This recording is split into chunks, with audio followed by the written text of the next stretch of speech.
बात आपकी आंख में कितना सम्मोहन है और कितना वशीकरण का प्रभाव है। सम्मोहन करना अपने आप में कोई कठिन नहीं, गलत नहीं है। प्रेम करना तो बिल्कुल गलत है ही नहीं। जो प्रेम नहीं करते वे अपने आप में इस पृथ्वी पर बोझ है, बेकार। उनको जिंदा रहने का हक है ही नहीं, क्योंकि उनको प्रेम। और फिर अगर आपके मानस में यह है कि बुजुर्ग हो गए आप, तो एक शायर ने कहा कि कौन कहता है कि बुजुर्ग प्यार नहीं करते। प्यार करते हैं तो बदनाम नहीं होते। ये बुजुर्ग बदनाम नहीं होते। अरे ये कैसा करेगा बेचारा, ऐसा कैसे पॉसिबल। उनके लिए फायदा है, सफेद बाल वालों को बहुत फायदा है। वो प्रेम कर भी लें तो बदनाम होते ही नहीं, मगर हमसे वो ज्यादा प्रेम करने की कोशिश करते हैं। ये बात सही है। खेखरा करके, हा करके, सिर पे हाथ फेर के, पीठ पे हाथ फेर करके, बेटी बेटी करके, जो भी तरीका उनके पास है वो अस्त्र शस्त्र आजमाते रहते हैं। और तो कैसे करें, लड़की को हाथ लगा, अच्छा बेटी इधर आ, बेटा तुम बहुत अच्छी है, समझदार, क्या पढ़ती बेटी, क्या कौन सी क्लास में पढ़ती। बदनाम नहीं होती, बुजुर्ग है। बुजुर्गों को भी मना नहीं किया है उस शंकराचार्य ने। युवकों को भी मना किया। युवक बेचारे बदनाम हो जाते हैं कि देखो ये लड़का घर के आगे खड़ा रहता है, ये गड़बड़ है। और यदि ऐसी क्रिया में थोड़ा बहुत खर्च हो जाता है, मतलब थोड़ा बदनामी मिल भी जाती है, तो 5 लोग बदनामी करेंगे तो 20 लोगों के शाबाश, बहुत मर्द बच्चा है, कर दिया काम, छूटा नहीं, क्या मर्द आदमी है, कर दिया तो कर दिया, देखा जाएगा सर। 20 आदमी ऐसे भी निकलेंगे। अब वो तो आपको बीच में खड़े हैं, करेंगे ही कुछ नहीं तो कुछ नहीं हो पाएगा।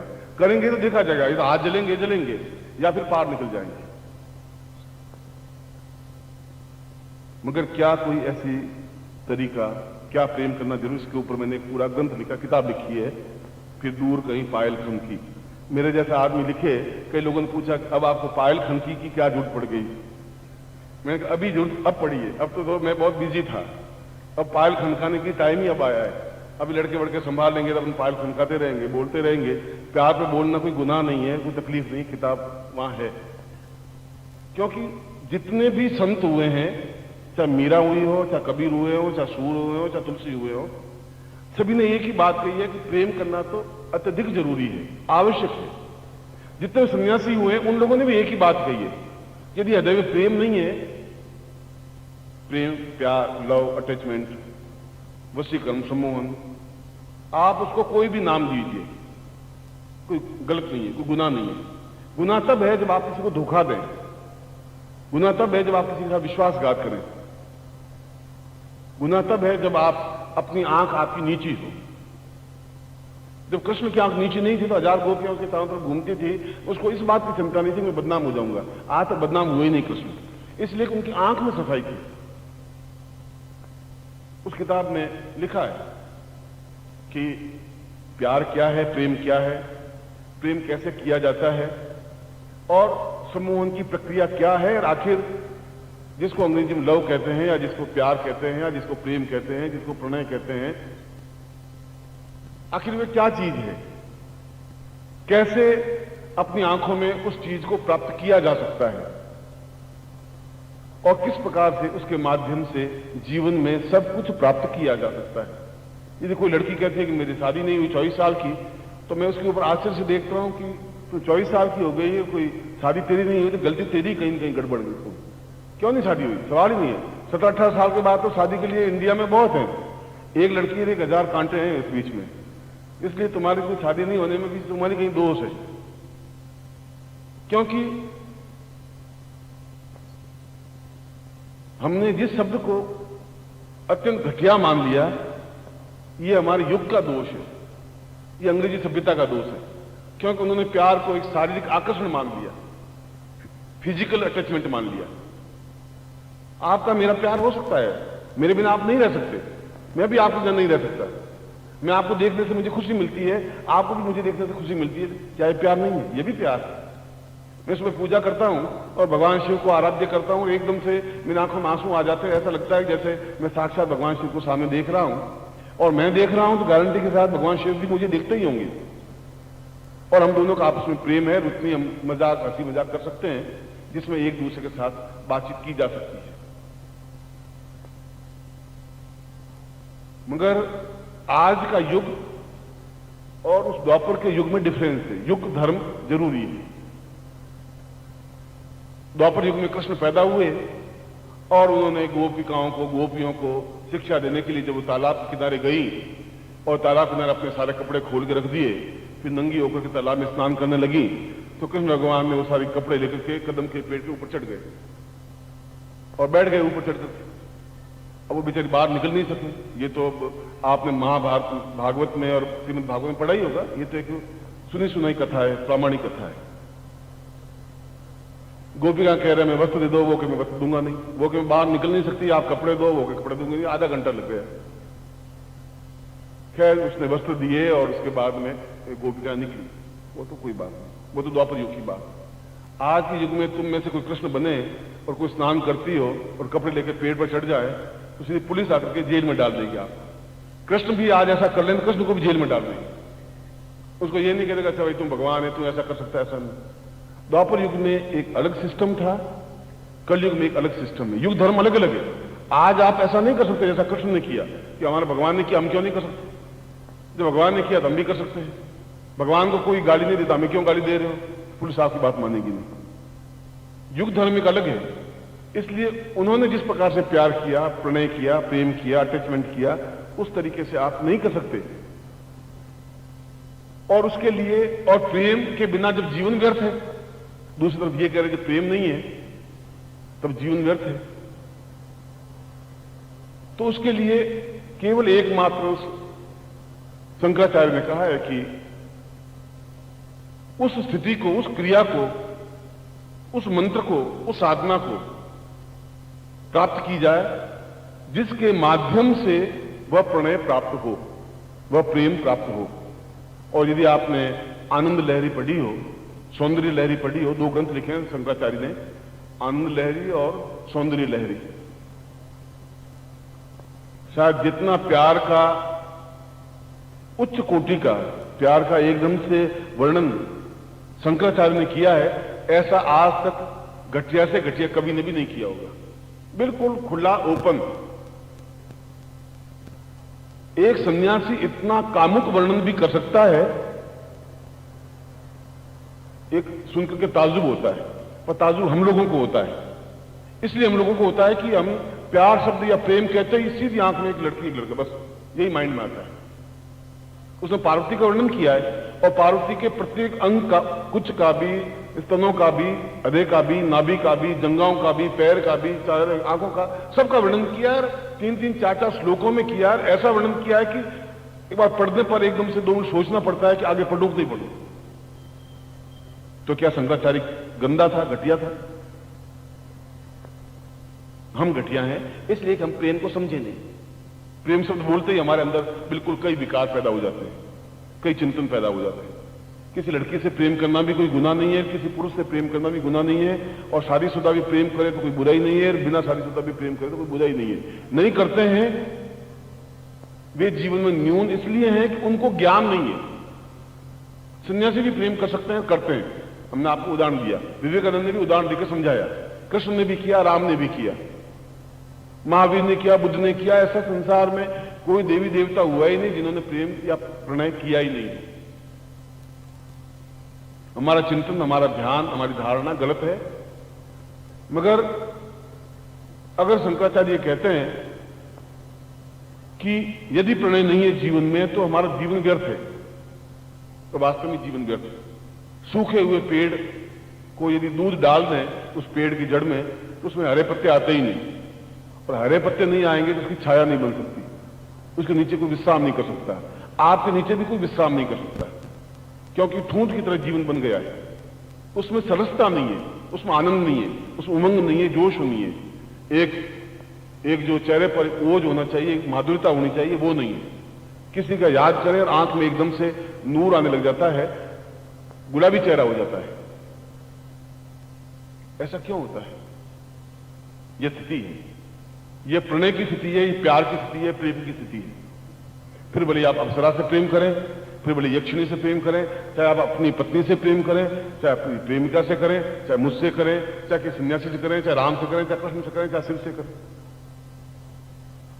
आप किसी भी जगह किसी भी प्रकार से प्रेम किया जा सकता है, आप करें या नहीं करें। आपकी थाली में मैं हलवा भी रखूं, गुलाब के फूल भी रखूं, आप गुलाब के फूल खाते रहे या हलवा खाते रहे, आपका सोचना है कि किसको किस जगह यूज करना है। उस लड़की, जो अनजान लड़की, उससे प्रेम करना क्या उचित है, अनुचित है, मेरे अनुकूल है नहीं, तो आपका सोचना है।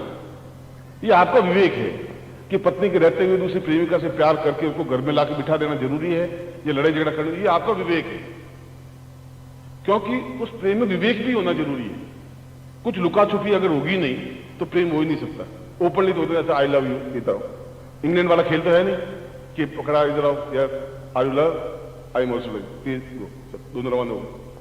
यहां इतने टाइम इसलिए लगता है। वहां टेम्स नदी के किनारे का वो बैठा है राजे, टेम्स नदी किनारे गए, बस कोई लड़की को देखी और आपको सीधा पूछना है, how where are you, you loving me, yes, no हो गया प्रेम, 2 सेकंड में हो गया। हमारे यहाँ तो साला बहुत पापड़ बेलने पड़ते हैं, बहुत लंबा चौड़ा खेल, 6 साल 1.5 साल 12 साल मामला बैठे नहीं बैठे, तब शादी करके पूना चली जाती है, रोते ही रहते हैं, हो गया सर। अब पूना कहां जाए, तो हेडेक हो गई। ऐसा यहां नहीं चलेगा, इंग्लैंड के कानून यहां नहीं चल सकते। ये यहां विवेक आपको अपनाना पड़ेगा। आपको विवेक है कि आप क्या करें क्या नहीं करें, आपका धर्म क्या है, आपका चिंतन क्या है, आपका विचार क्या है। मगर प्रेम करना गुनाह नहीं है। और प्रेम करना गुनाह नहीं है तो फिर प्रेम कैसे किया जाए। यदि प्रेम ही करें, अप्सरा से आपका प्रेम है तो अप्सरा प्रत्यक्ष होगी होगी, फिर साधना में अपने आप मंत्र सफलता मिलेगी मिलेगी। भगवान शिव से प्रेम करते हैं तो शिव के दर्शन होंगे ही होंगे। किसी से प्रेम करते हैं तो वो आपको मिलेगी मिलेगी या मिलेगा ही मिलेगा। और जब सन्यासी कहते हैं या पुरुष कहते हैं या प्रकृति कहते हैं, तो वैसी कौन सी स्थिति है, वह कौन सा चिंतन है, वह कौन सी विचारधारा है, क्या कोई तरीका है इसका जिसके माध्यम से कृष्ण इतना सैकड़ों हजारों गोपियों को संतुष्ट कर सका, प्रेम कर सका। और प्रत्येक गोपी एक ही बात समझ रही थी, कृष्ण मेरा है और किसी का है ही नहीं। ये दूसरी तो ख्याल सेकेंडरी है, नंबर 2 है, नंबर 1 मैं हूं। प्रत्येक गोपी ऐसा सोच रही थी और प्रत्येक को इंप्रेशन यही दे रहा था कि मैं केवल तुम्हारा हूं। ऐसा कैसे? एक पत्नी को हम संभाल नहीं सकते, कोई 1000 प्रेमिकाओं को संभाल रहा था। ये हमारे लिए तो आश्चर्य की बात है। आश्चर्य की बात कुछ नहीं है।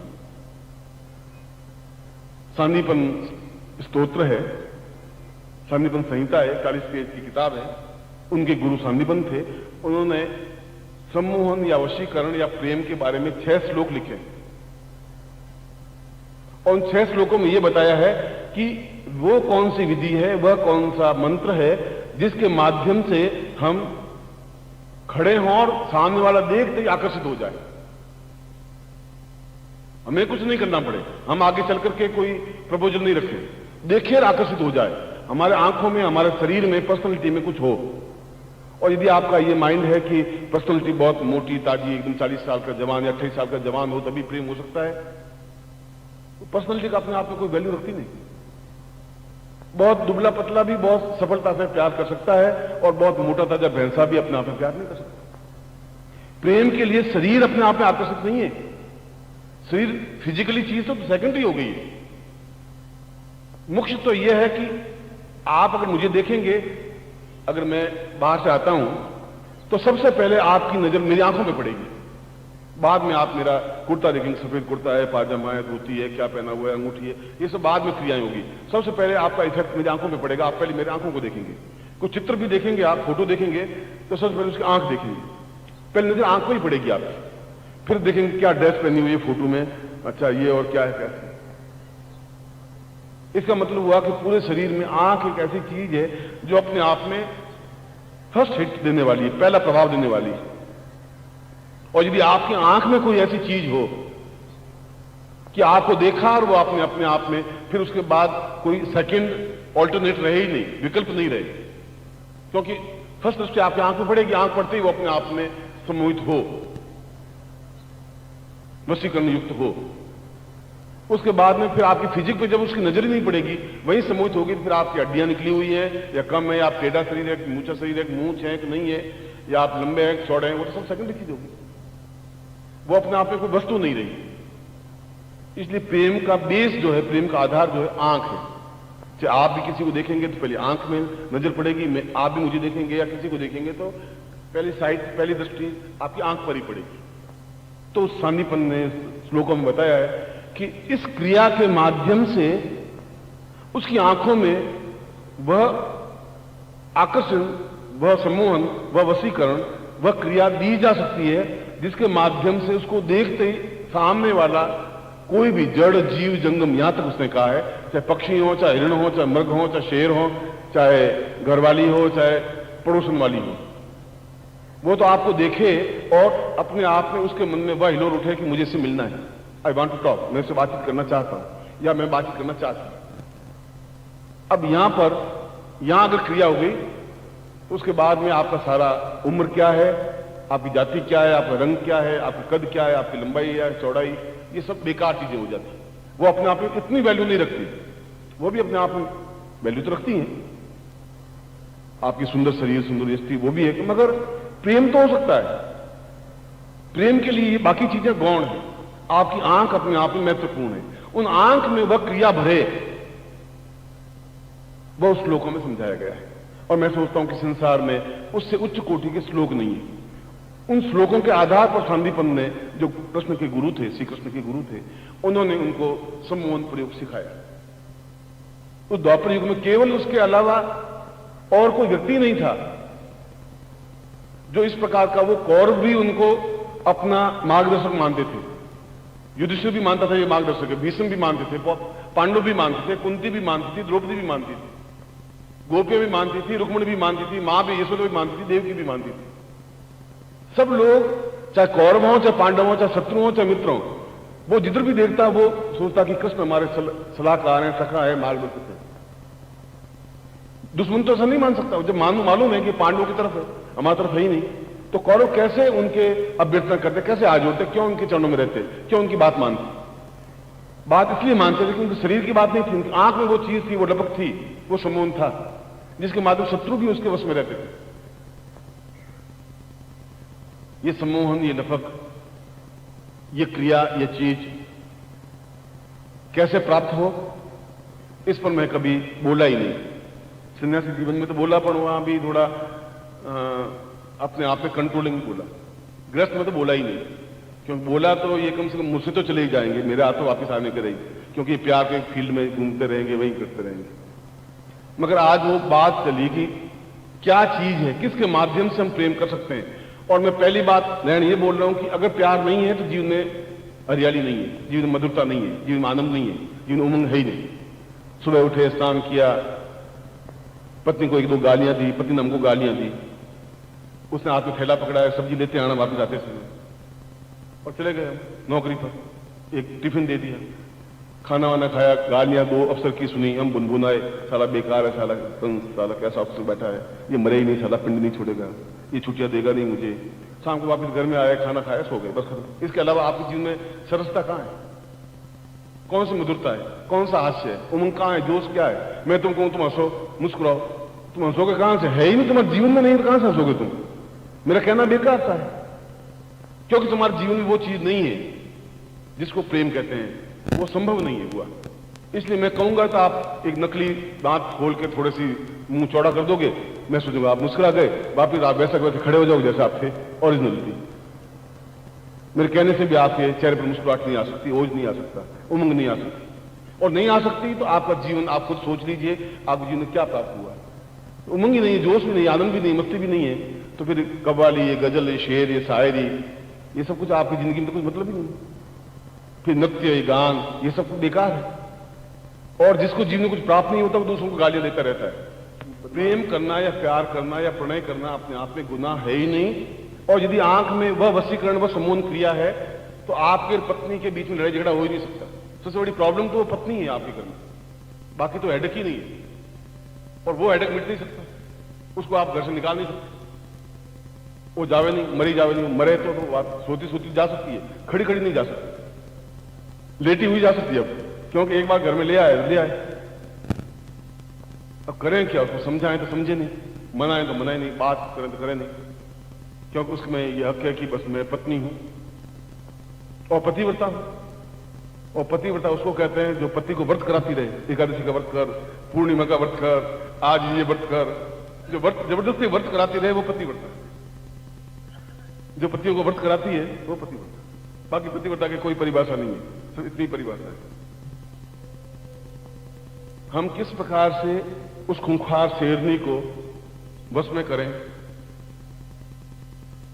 कैसे उन दुष्टों को आसपास जो हमें गालियां देते हैं उनको वश में करें, और उनको वश में करने के बाद प्रेम करें, जीवन में गुरुजन का हरियाली आए, मस्ती आए, उमंग आए, जोश आए, जिंदा दिली हो। इसके लिए हमें फिर शांतिपन के सहारा लेना पड़ेगा। शांतिपन के उन श्लोकों का सहारा लेना पड़ेगा जिसमें अचूक उस ज्ञान, उस चिंतन, उस भावनाओं को, उस क्रिया को दिया जो उसने कृष्ण को दिया। और कृष्ण जैसा प्रेमी पैदा ही नहीं हुआ और पैदा हो नहीं सकता, क्योंकि वह पूरी तरह से उस शांतिपन ने उस ज्ञान को, उस मंत्र को दिया जिस मंत्र के माध्यम से वह समस्त देवताओं को भी, शत्रुओं को भी, मित्रों को भी, गोपियों को भी, गोपों को भी, सबको अपने नियंत्रण में बनाए रखा। ऐसा हमारा जीवन भी बनना ही चाहिए। और उसके लिए उम्र कोई बाधक होती ही नहीं, उसके लिए जाति कोई बाधक होती नहीं, उसके लिए रंग कोई बाधक होता नहीं, उन्हें ठिकना या ऊंचा कोई बाधक नहीं होता। ये सब तो मैंने कहा कि ये सब आंख के बाद की क्रियाएं हैं। जब पहली बार पहली साइड में आंख पड़ी, आपका ऑफिसर है और आपने देखा और उसने आपकी तरफ देखा, उसके बाद में मना कर ही नहीं सकता आपको किसी बात के लिए। उसको सम्मोहन सिद्धि कहा जाता है। और होली का एक अवसर है, ये बात प्रेम की बीच में छिड़ गई। हम तो साधनाओं की बात करने के लिए आए थे। यह भी अपने आप में साधना है। अपने आप में आपने बगुले को देखा होगा, पानी के अंदर बगुला एक पैर पे खड़ा रहता है, दो पैर उस पानी में टेकता नहीं, ये और चोंच बिल्कुल, आंख बिल्कुल यूं बिल्कुल रहती है। 1 घंटा 1.5 घंटा आंख नहीं झपकाता वो, और जो ही मछली पास आती है तो तुरंत खा लेता, बिना पलक झपकाए। पलक झपकाता ही नहीं वो 1 घंटे भर भी, एक टांग दूसरी टांग नीचे जमीन पर रखता ही नहीं वो।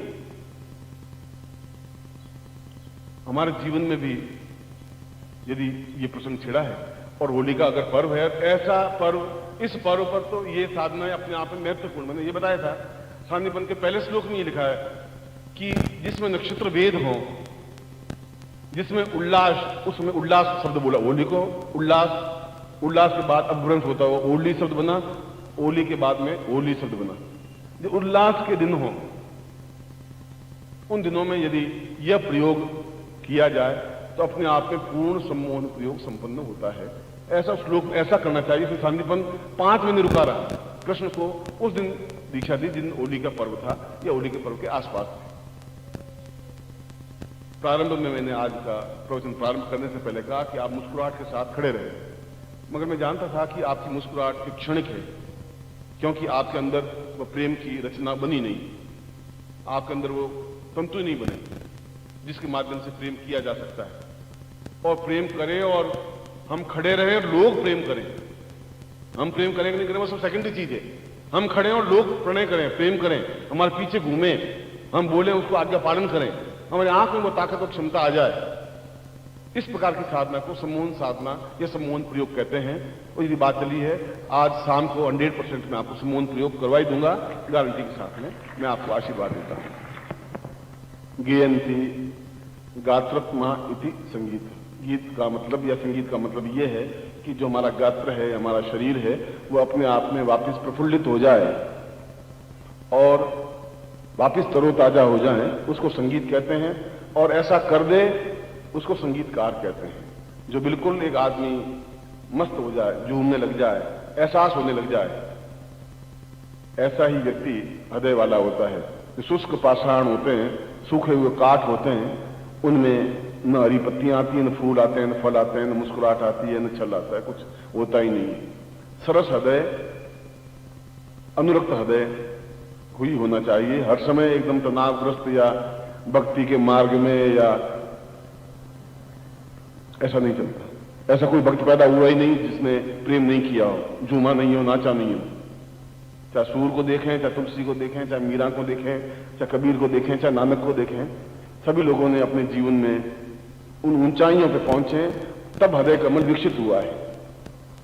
और जब हृदय कमल विकसित होगा तब आंख में आंसू आएगा, क्योंकि हृदय कमल विकसित होगा, पीड़ा होगी, बेचैनी होगी, एक दर्द होगा, एक एहसास होगा कि कोई मेरा है, कोई मुझे याद कर रहा है, मिला नहीं हूं, कब मिलेंगे। और ज्यों ही हृदय से ये बात निकलेगी तो आंख में आंसू निकल जाएंगे और आंख के आंसू वो सब कुछ बात कह देंगे जो आपके अंदर है, छुपी हुई बात। आप मुंह से बोल सकें या नहीं बोल सकें। और अगर आंसू नहीं आ सकते, आंखें नहीं छिलछिला सकती, हृदय कमल विकसित नहीं हो सकता, तो शुष्क काष्ठम च मूर्खम च, या तो मूर्ख लोगों की आंखों में आंसू या हृदय में प्रेम, प्यार, स्नेह, या सूखे हुए लकड़ी में, ठूंठ में ऐसा कुछ सरसता नहीं आ सकती। आपके जीवन में सरसता भी हो, आपके जीवन में पवित्रता भी हो, आपकी आंख स्वच्छ भी हो, आप मस्ती से झूम भी सकें, और ज्यों ही दूसरे क्षण में साधना करो तो साधना में बिल्कुल साधक की तरह बैठ भी सके। दोनों स्थितियां होनी चाहिए। ये दोनों स्थितियां नहीं है तो फिर पुरुषत्व नहीं है। कल का दिन और आज का दिन, ये सभी साधनाओं के लिए एक एक पल हमारे लिए ज्यादा कीमती है।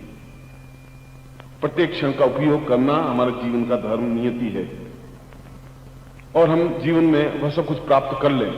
हो सकता है कि हिमालय जाने के लिए आपको कम से कम 5000 मील चलना होगा। हिमालय के ऊपर चढ़ने के लिए 2000 लोग चढ़ते हैं तो केवल 2 लोग पहुंच पाते हैं। 1998 लोग वापस नीचे लौट आते हैं या असफल हो जाते हैं। मगर जो हिमालय पे चढ़ जाता है उसको सारी दुनिया देखती है, सारी दुनिया की आंखें उस पर झुकती है। तेंजिंग कोई बात था, हिलेरी कोई था जो हिमालय के ऊपर चढ़ा, क्योंकि उन्होंने उस ऊंचाई को पार किया। साधना के क्षेत्र में भी 2000 लोग चलेंगे, मगर जो साधना में सफलता पा लेंगे 5000 मील चल करके, उसकी तरफ भी पूरी दुनिया देखेगी। इसलिए पांव तुम्हारे थके नहीं, घबराहट नहीं हो। 1 बार, 2 बार, 4 बार, 6 बार, 10 बार भी साधना करेंगे, मगर हम सफल तो होंगे ही होंगे। इसमें कोई दुनिया रोक नहीं सकती हमें, क्योंकि मैं आपके साथ में हूं।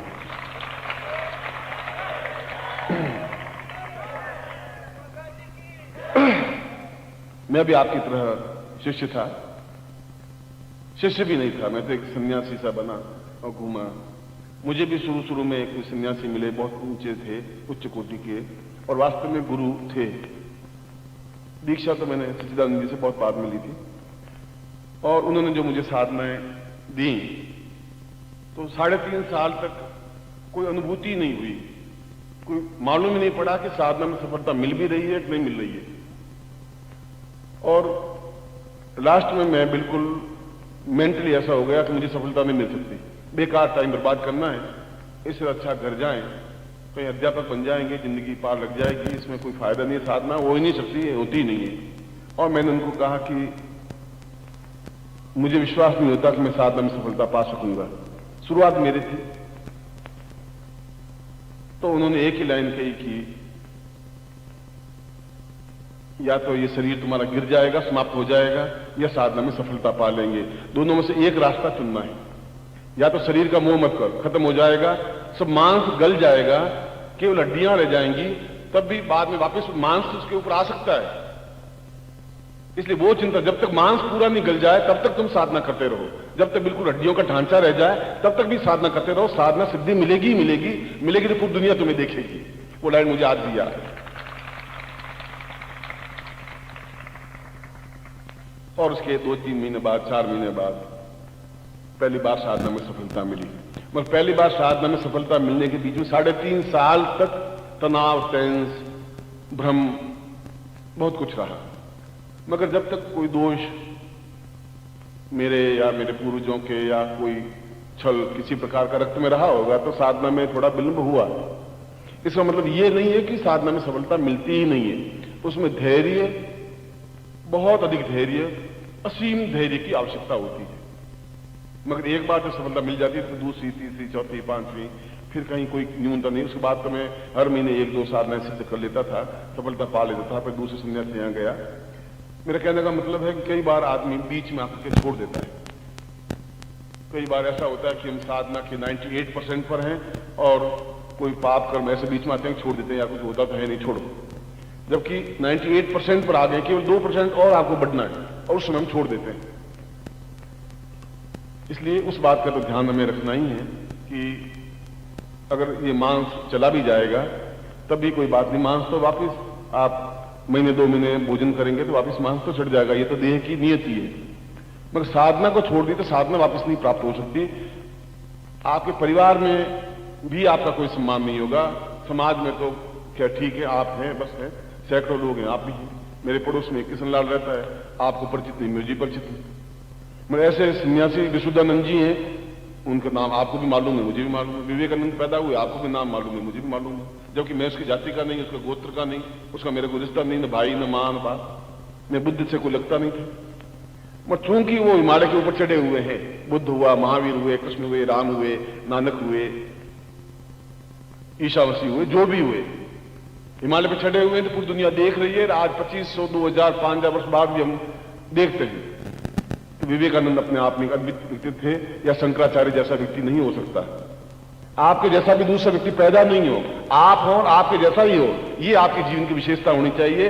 इसीलिए मैं आपको तैयार कर रहा हूं कि आप अपने आप में यूनिक बने, अद्वितीय बने, श्रेष्ठ बने। ये सारा प्रयास इसी बात के लिए है और आपको ऐसा ही आशीर्वाद दे रहा हूं। आप सफलता प्राप्त करें। स्तुति पढ़ लें, सूरदास के पद पढ़ लें, सभी में घूम फिर करके एक ही बात आती है कि मेरे तो गिरधर को पार दूसरो न कोई, मैं तो केवल सूली ऊपर सहज किया कि किस विध मिन्नो होई। उन्होंने केवल प्रेम के माध्यम से ही ईश्वर तक पहुंचने का प्रयास किया है और सफल हुए हैं। संत कवि भी, भक्त भी, रैदास भी और दक्षिण के जो संत हुए हैं वे भी, और चाहे अन्य ऋषि मुनि योगी यति सन्यासी,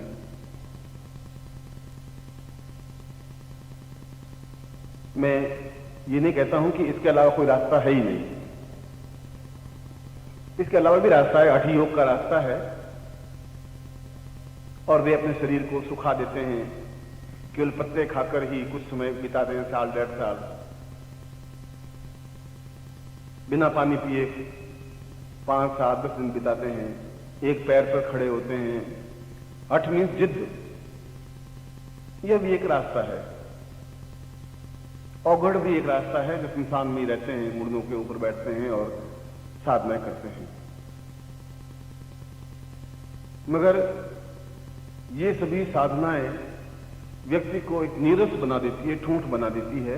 व्यक्ति में एक चेतना, एक हिलोर, एक उमंग, एक ओज, एक साहस, एक मधुरता, एक प्रेम नहीं छलकता। वो तब छलकता है जब उसको जीवन में कोई गुरु मिल जाता है, जब उसको एक सहारा मिल जाता है, जब एक एहसास होने लग जाता है कि कोई एक जीवंत व्यक्तित्व हमारे बीच में है। 2 प्रकार के सहारे हैं, एक जो बीत चुके हैं, जो गुरु अपना शरीर त्याग चुके हैं, छोड़ चुके हैं। राम, कृष्ण, बुद्ध, महावीर, चैतन्य, ये सभी गुरु ही थे। कृष्णम वंदे जगत गुरु में संसार के जो गुरु हैं कृष्ण, आपके और मेरे ही नहीं, वो भी गुरु ही थे। उनके साथ समय बिताना, जीवन बिताना कठिन नहीं है, कोई डिफिकल्टी है ही नहीं, क्योंकि आप जो भी कहेंगे, जो भी करेंगे, वो आप अपनी मर्जी से करते रहेंगे। मगर जीवंत गुरु के साथ में समय बिताना और उनके साथ रहना बहुत कठिन है, कांटों पे चलने लायक है, क्योंकि वो जवाब दे देता है कि ये तुम नहीं कर सकते, ऐसा नहीं कर सकते, तुम यही करना है। और क्रोधित हो सकते हैं, डांट सकते हैं, जबरदस्ती कर सकते हैं आपके साथ में, वो मूर्ति नहीं कर सकते। जीवंत गुरु के साथ यात्रा करना बड़ा कठिन है। हर पग पर एक तलवार की धार की तरह चलना होता है, हर पैर लहूलुहान होता है, हर बार दिल पर हथौड़े पड़ते हैं, हर बार अपने अहम को तोड़ना पड़ता है, हर बार अपनी पर्सनैलिटी को, इमेज को, अपनी ईगो को खत्म करना पड़ता है। मैं करोड़पति हूं, मैं लखपति हूं, मैं ऑफिसर हूं, मैं महान हूं, मैं श्रेष्ठ हूं, मैं 10 साधनाएं कर चुका हूं, सबको तोड़ना ही पड़ता है। क्यों? गुरु तोड़ता है वहां। तोड़ता है और उस सम पर ले आता है, लेवल पर ले आता है। और जब लेवल पर आता है तो समर्पण होता है। समर्पण, ऊंच नीच अर्पण नहीं हो सकता, उच्च अर्पण नहीं हो सकता, नीच अर्पण भी नहीं हो सकता, समर्पण होता है। इसलिए बहुत सौभाग्यशाली शिष्य होते हैं जो जीवंत गुरु के साथ अपना समय व्यतीत करते हैं। बहुत सौभाग्यशाली होते हैं वे। निश्चय ही वे सौभाग्यशाली होंगे जो कृष्ण के साथ अपना जीवन बिताया होगा। आप और हम सौभाग्यशाली उस पॉइंट पर नहीं है। बहुत अच्छे होंगे जिन्होंने चैतन्य महाप्रभु के साथ में अपना जीवन बिताया होगा, रामकृष्ण परमहंस के साथ जीवन बिताया होगा, मगर वे एक इतिहास की वस्तु बन गए। उनके प्रति नमन है, प्रणाम है, मगर दुर्भाग्य यह है कि हम कुछ पूछें वो जवाब नहीं दे सकते। ये नहीं बता सकते कौन सा रास्ता है, ये नहीं बता सकते कि हमारी मंजिल कहां है, पड़ाव कहां है, हम कितना दूर चलना है, हम किस जगह खड़े हैं, 5-7 किलोमीटर चलना है, 20-25 किलोमीटर चलना है, कि इस चलने में कहीं कुछ मिलेगा भी नहीं मिलेगा, कि वे मूर्तियां, वे चित्र, वे तस्वीर, वे गुरु नहीं बता सकते। यद्यपि वे श्रद्धेय हैं, यद्यपि उनके प्रति प्रणम्य हैं, मगर न्यूनता इस बात की है कि आप उस जगह नहीं खड़े हो सकते जहां उनके साथ आपकी बातचीत हो सके, कृष्ण के साथ आपकी बातचीत हो सके, उस जगह आप खड़े नहीं हैं। और समर्पण भी नहीं हो सकता। उनके साथ समर्पण हो ही नहीं सकता, उनके साथ प्रेम नहीं हो सकता, उनके साथ तादात्म्य नहीं हो सकता। एक गैप रहता है। मीरा और कृष्ण के बीच में हमेशा गैप रहा, हमेशा चिल्लाती रही कि तू मेरा है, मैं तुझ में समा गई हूं, मगर कृष्ण ने जवाब दिया ही नहीं कि मैं तू मेरी है या नहीं है, तू मुझ में समाई गई नहीं गई। कृष्ण ने जवाब दिया नहीं, वन साइडेड चलती रही। यही कृष्ण ने कहा, यही रामकृष्ण परमहंस ने किया। वो काली काली चिल्लाते रहे, काली ने एक दिन भी जवाब नहीं दिया कि अब बस तू मुझ में समा गया है, बस तुम्हारा मेरे बीच में पूर्ण समर्पण है, अब कहीं अस्तित्व नहीं है, कोई लहर नहीं है, कोई बिल्कुल किनारा पा चुका है। इसलिए उनके साथ अपने समय को बिताना बहुत आसान है। उसमें हमारी मन मर्जी है। हमने चंदन लगा दिया तो वो बोले नहीं, हमने पानी चढ़ा दिया तो बोले नहीं, गंगा जल चढ़ा दिया तो बोले नहीं, नहीं चढ़ाया तो बोले नहीं, हमने जो कुछ किया अपनी मर्जी से करते गए, वो बोले नहीं। जीवंत गुरु के साथ ऐसा नहीं चल सकता। वो तो 2 मिनट में आपका गला पकड़ के हिला देगा कि ये क्या कर रहा है, ऐसा नहीं हो सकता। थप्पड़ भी मार देगा, लात भी मार देगा, कि उसको मालूम है कि इसको मुझे कहां पहुंचाना है, किस जगह, जहां मैं खड़ा हूं उस जगह पहुंचाना है, तब समर्पण हो पाएगा। और वहां तक पहुंचाना मेरा धर्म है, मेरा कर्तव्य है, मेरी ड्यूटी है। इसलिए समर्पण एक छोटा सा शब्द नहीं है। अपने लेवल पे लाना और लेवल पर लाने के लिए बहुत वेदना उठानी पड़ती है गुरु को, क्योंकि हरदम उसकी नजर दृष्टि इस पॉइंट पर है कि मैं इसको उस जगह कहां ले जाऊं, उस जगह ले जाऊं जहां मैं खड़ा हूं। और हर बार उसके लहू-लुहान पैर होते हैं, हर बार उसको प्रताड़ना मिलती है कि ये क्या गुरु है। हर बार डांटते रहते हैं, हर बार धक्के मारते रहते हैं, हर बार मुझे कहते ही रहते हैं, मगर उसमें भी, डांट में भी एक आनंद है। उसमें आप कुछ बोलते हैं, लात मारते हैं, हाथ मारते हैं या जुक्त भी करते हैं, उसमें एक आनंद की उपलब्धि होती है। और ऐसी क्रिया, आंखों के अंदर समा जाने की क्रिया जीवंत गुरु के साथ ही हो सकती है। तस्वीरों, चित्रों, मूर्तियों और किसी के माध्यम से नहीं हो सकती, केवल स्वप्न हो सकता है। इसलिए सुबह जब मैंने बताया कि जीवन का बहुत बड़ी उपलब्धि है, और ये उपलब्धि आज और कल की नहीं है, ये मैस्मरिज्म और हिप्नोटिज्म आज की बात नहीं है, ये सम्मोहन और ये विद्या कोई 2, 4, 10, 20, 50 साल की नहीं है। यह तो लगभग 10, 15, 20, 25 हजार वर्ष पहले की, जहां आर्यों ने पहली बार सिंधु नदी के किनारे वेद की ऋचाएं बोली होंगी, तभी उनके जीवन में एक हिलोर उठी होगी, कोई प्राण चेतना उठी होगी। क्योंकि अगर नहीं उठती तो ऋग्वेद और यजुर्वेद जैसे ग्रंथ नहीं लिख पाते, वो सामवेद जैसा गायन वेद नहीं लिख पाते। जरूर उनकी सभ्यता, उनका चेतना बहुत ऊंचाई की धरातल पर खड़ा होगा। और यदि अब रुद्राष्टाध्यायी पढ़ें तो उसमें जो कुछ कहा है ऋषि ने कि मैं पूर्णतः और इसलिए कहा है कि ऋषि शिव उनके सामने थे, शिव गुरु थे और वे ऋषि उनके सामने थे। इसलिए पूर्णतः उसमें रंग जाने की, अपने आप में पूर्ण निमग्न हो जाने की क्रिया थी। इसलिए इतने उच्च कोटि के मंत्र लिखे गए, इतने उच्च कोटि के वेद लिखे गए। और आपके कोई शब्द, कोई बात उच्च कोटि के बन नहीं पा रहे हैं। इसलिए बन नहीं पा रहे हैं कि आप उस जगह पहुंच नहीं पा रहे हैं। अगर आपका मेरा प्रेम है, अटैचमेंट है, तो आप इक्वल आकर के, मैं आपके धरातल पर खड़ा होऊंगा तो आप मुझसे प्रेम कर सकेंगे। मैं हिमालय में बैठा हूं, आप मुझसे प्रेम नहीं कर सकते, संभव नहीं हो सकता। आप बातचीत करें, मैं बिल्कुल मौन रहूं कि मैं गुरु हूं, मुझे बोलना नहीं चाहिए, मुस्कुराना नहीं चाहिए, क्योंकि भारतवर्ष में गुरु हंस नहीं सकते और दुनिया में सब गुरु हंसते हैं। भारतवर्ष में हंसे तो सारा छिछोरापन, गुरु नहीं, क्या भी छिछोरापन है, छोटा हंसते हैं, बात बात में लो। अब गुरु हंस नहीं सकते, भूखे भी भूले भी पिक्चर नहीं देख सकते।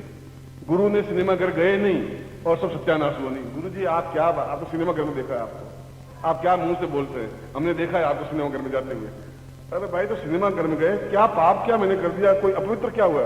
नहीं, हिंदुस्तान में गुरु सिनेमा नहीं देख सकता, होटल में खाना नहीं खा सकता। मैं खाना खाऊं, पास में आके बैठ जाए, गुरु जी यहाँ क्या करें भाई, खाना खा, खाना होटल में। अरे भाई, तो क्या गड़बड़ क्या हो गई? मुझे ऐसा उम्मीद नहीं थी गुरुजी, आपसे ये उम्मीद नहीं थी।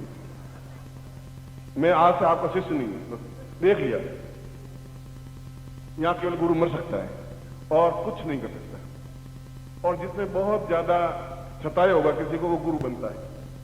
आप में से जो गुरु बनना चाहे, आप यहां बैठिए, मैं तो वहां बैठने के लिए तैयार। मगर यह संभव तब हो सकेगा जब आप में गुरुत्व आ सकेगा, जब आपके इक्वलिटी में आ सकूंगा, मैं आपको हंसा सकूंगा, आप मुझसे प्रेम दिखा सकेंगे, मैं आपके प्राणों में उतर सकूंगा, आप मेरे प्राणों से जुड़ सकेंगे। इसको सम्मोहन प्रयोग कहा गया है।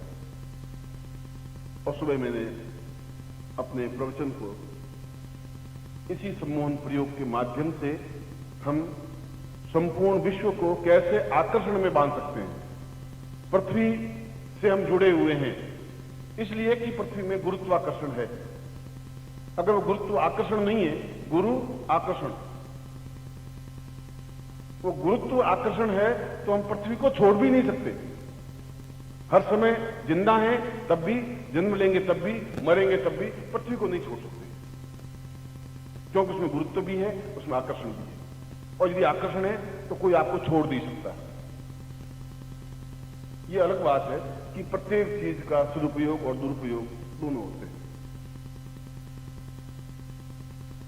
आप एक चाकू 10 रुपए का खरीद के लाएं, उससे सब्जी भी काट सकते हैं, उससे किसी का गला भी काट सकते हैं।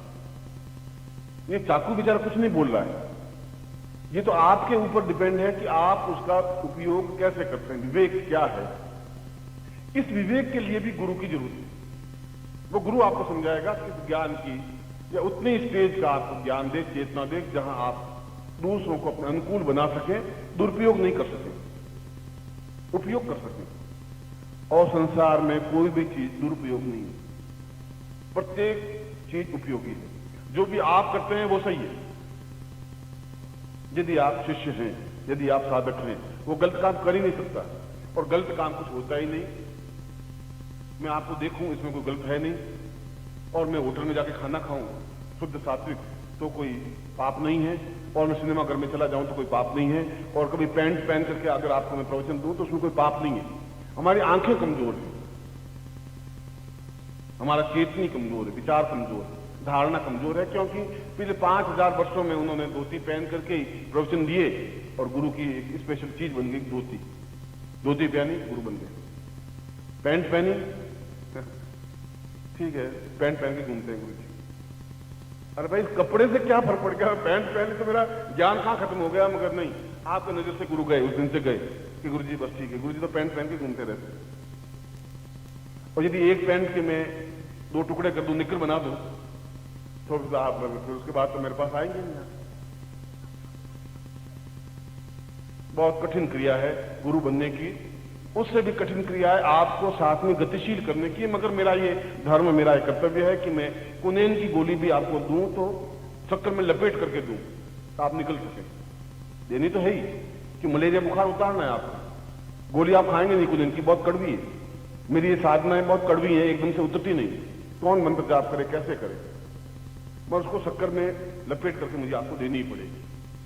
बातचीत, प्रवचन, आत्मीयता, प्रेम, और शायद इतना प्रेम तो किसी को मिल ही नहीं सकता कि आप दिन भर खड़े रहते हैं, मिलने के लिए आतुर हैं, बेचैन हैं। मैं कोशिश करता हूं आप सबसे मिलूं, नहीं मिल पाता हूं। कई बार एक जीवन की न्यूनताएं होती हैं, कई बार समय की स्थितियां बनती हैं, मैं फिर भी आपके प्यार में, प्रेम में कमी है ही नहीं। इसमें तो कोई दो राय नहीं कि विधाता ने मेरी भाग्य लिपि में सोने की कलम से लिखी होगी कि आपको अद्वितीय शिष्य मिलेंगे, श्रेष्ठ शिष्य मिलेंगे। इस बात के लिए तो आपको आशीर्वाद ही है मेरा।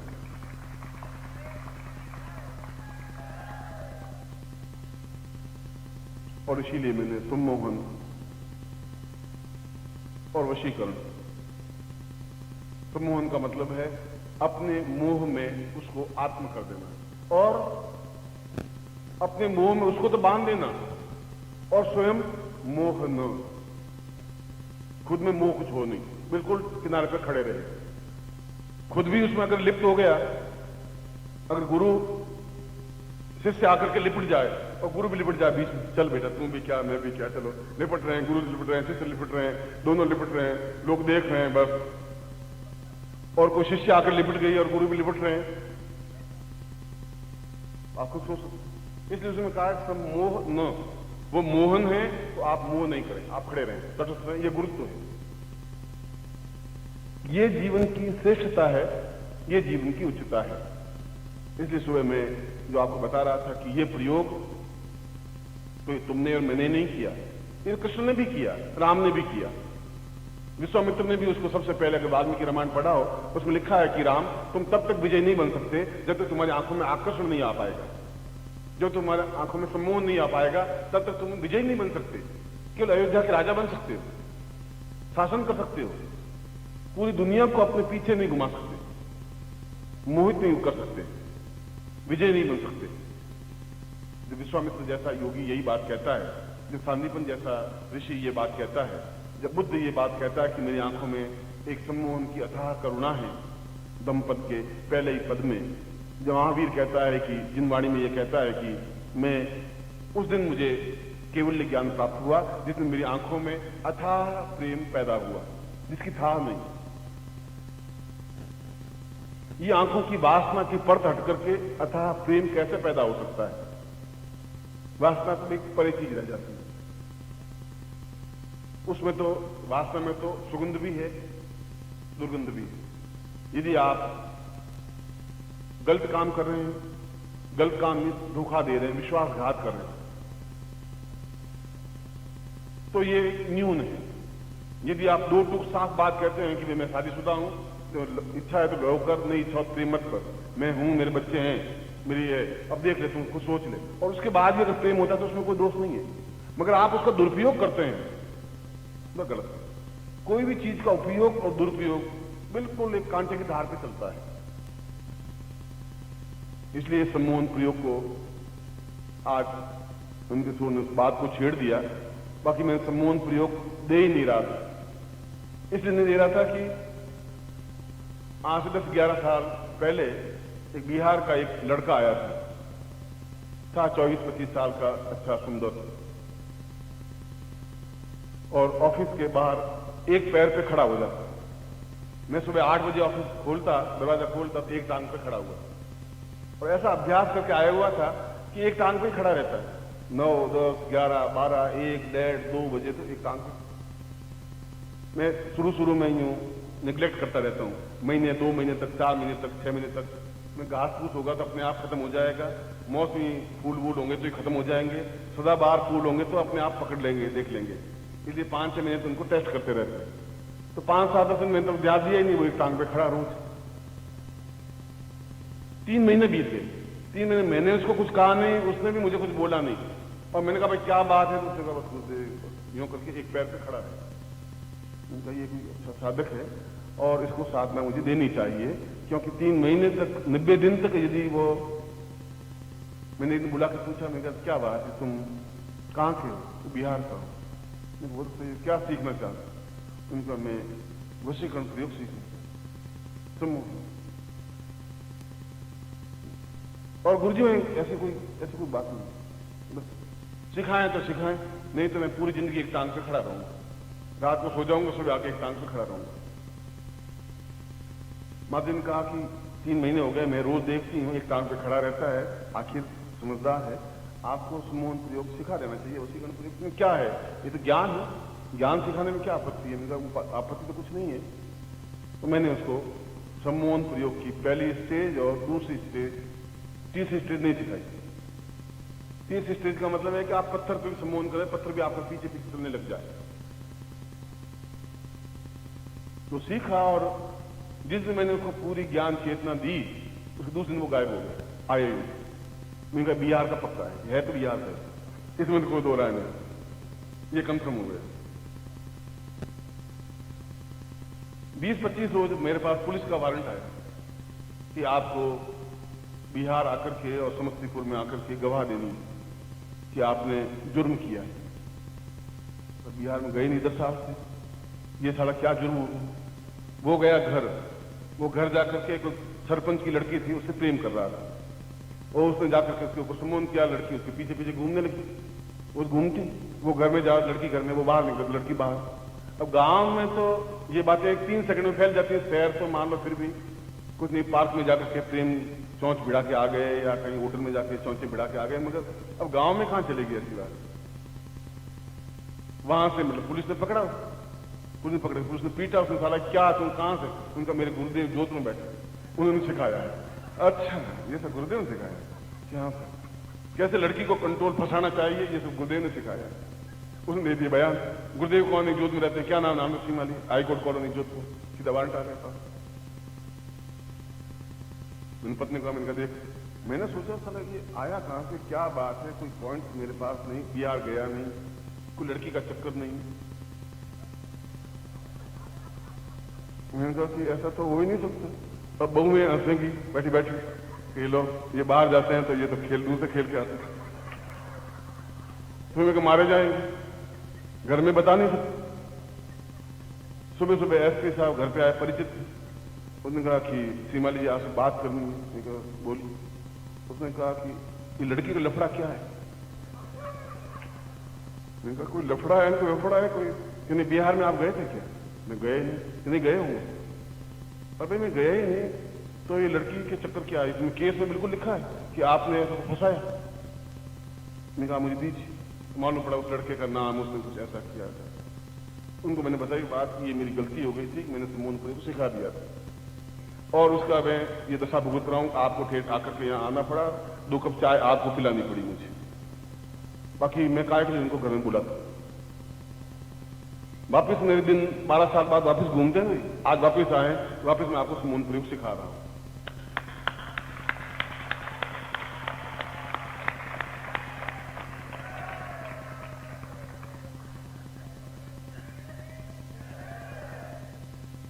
या तो कोई मेरे ऊपर शनि की दशा आ गई, ये पक्की गारंटी के साथ में, क्योंकि पहले तो एक को ही सिखाया था, अब इतने लोगों को सिखाने के बाद मेरी दुर्दशा क्या होगी। और तुम इसके अलावा कुछ करोगे नहीं, ये गारंटी है। तुम करोगे ये, घर गए नहीं, ये किया नहीं। यहाँ तो आप सीधे साधे बैठे नहीं गुरुजी, ऐसा हो ही नहीं सकता। घर जाने के बाद सीधा पहला खेल यही करेंगे आप कि चलो देख लेते हैं, गुरुजी ने वशीकरण सिखाया, फिर मैं तो आपको सिखा दूंगा, मगर आप कुछ करें भी तो मेरा नाम नहीं लें कि ये गुरुजी ने मुझे सिखाया इसलिए मैंने ऐसा किया। इसलिए मैंने कहा कि आप अपने तक ही रखें, जो कुछ भी आपने किया आप अपने आप करते रहना। ऐसा नहीं कि आप सीधा मेरा एड्रेस दे देंगे, साहब मां पूछी, उन्होंने मुझे सिखाया है। ये दुरुपयोग हुआ, ये सदुपयोग हुआ, इसलिए देवताओं ने, ऋषियों ने, मुनियों ने, साधुओं ने, सन्यासियों ने, योगियों ने, यदि विश्वामित्र जैसा योगी मेनका जैसी अप्सरा को वश में करता है तो कोई तो उसके आंख में आकर्षण होगा। कोई तो विश्वामित्र हड्डियों का ढांचा था, बिल्कुल सूखा हुआ, पिछले हुए गाल थे, क्योंकि वो तो 12 साल तक पत्ते खा करके ही जिंदा रहा, साधना की, अन्न खाया नहीं।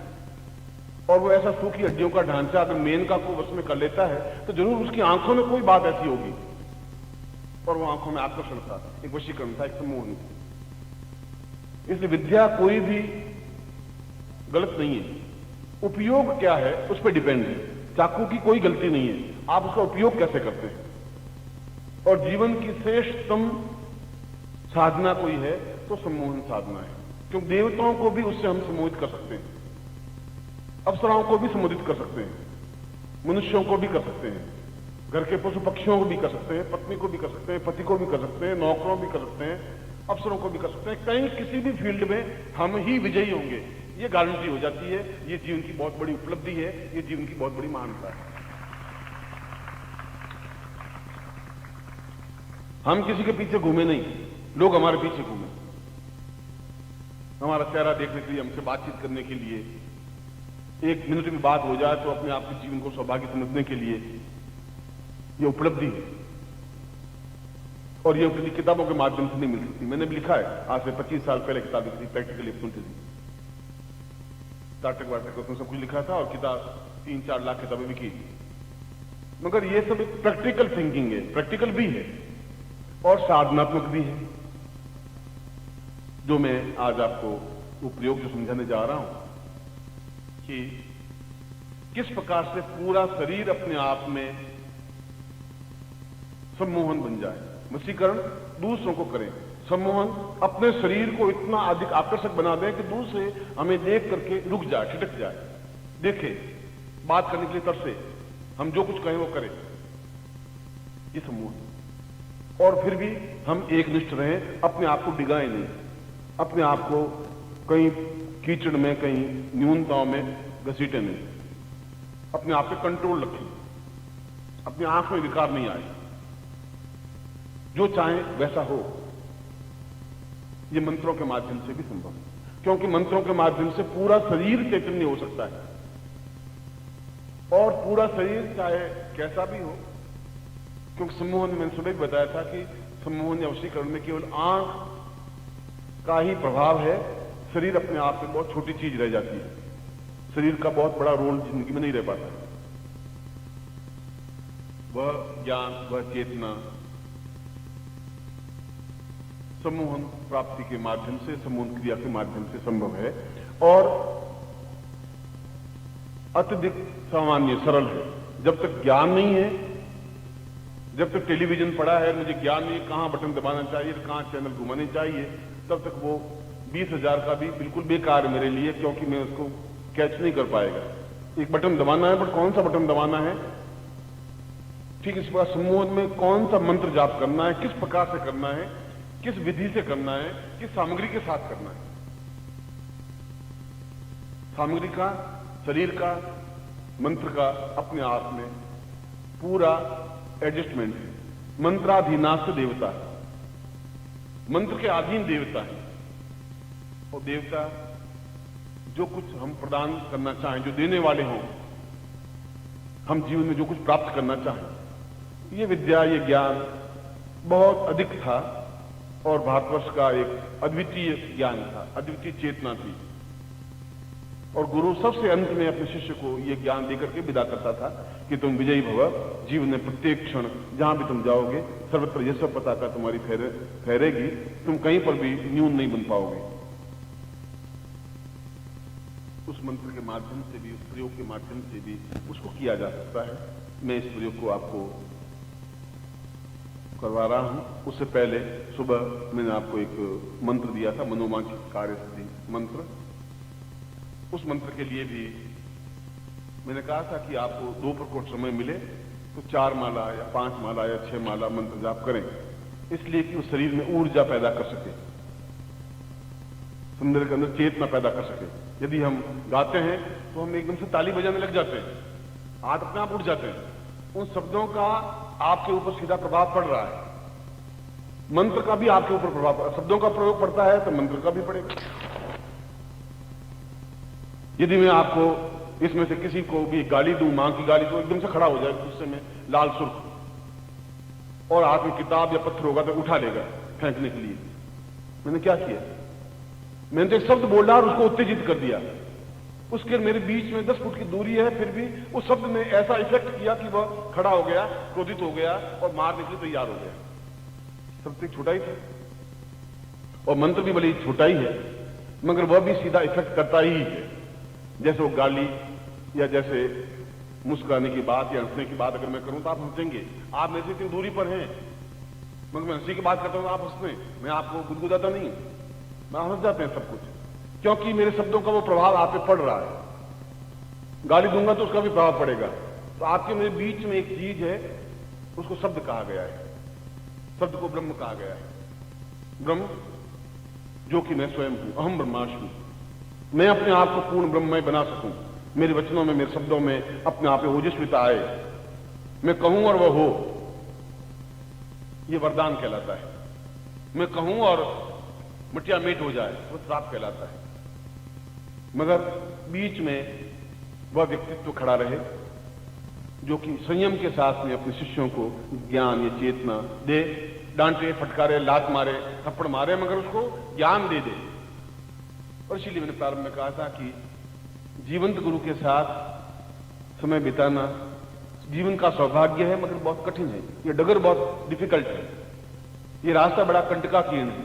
इस रास्ते में अटपटापन बहुत है, क्यों हर बार वो आपको टोकता है, हर बार आपको डांटता है, हर बार आपको बुलाता है, हर बार आपको कुछ न कुछ समझाता है, फिर भी कुछ मिलता है, सफलता कुछ नहीं मिलती, मगर फिर भी आप रुक नहीं पाते।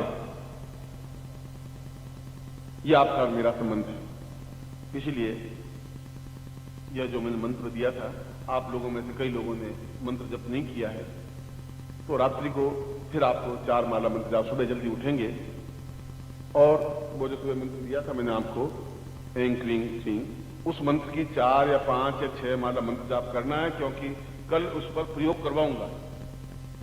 वह मेन प्रयोग है आपका, मनोवांछित कार्य सिद्धि प्रयोग।